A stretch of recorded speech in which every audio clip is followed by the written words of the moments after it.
اے اللہ تو ہی ہمارا رب ہے، تیرے سوا ہمارا کوئی سہارا نہیں۔ اے اللہ ہمارے تمام غم، پریشانیاں اور مشکلات دور فرما، ہمارے رزق میں وسعت عطا فرما، ہمارے لیے حلال روزگار کے دروازے کھول دے۔ اے اللہ ہمیں قرض کے بوجھ سے نجات عطا فرما اور کسی کا محتاج نہ بنا، ہمارے گھریلو حالات درست فرما، ہمارے دل کو سکون اور ہمارے ذہن کو اطمینان عطا کر۔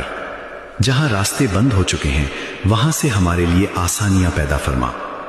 اے اللہ ہماری محنت کو قبول فرما اور ہمارے نصیب کو بہتر بنا دے، ہمیں صبر، حوصلہ اور اپنی رضا پر راضی رہنے کی توفیق عطا فرما۔ اے اللہ جو خیر ہمارے حق میں ہے وہ ہمیں عطا فرما اور جو شر ہے اسے ہم سے دور فرما۔ اے اللہ ہمیں اپنی رحمت، فضل اور کرم سے کبھی محروم نہ کرنا۔ آمین یا رب العالمین۔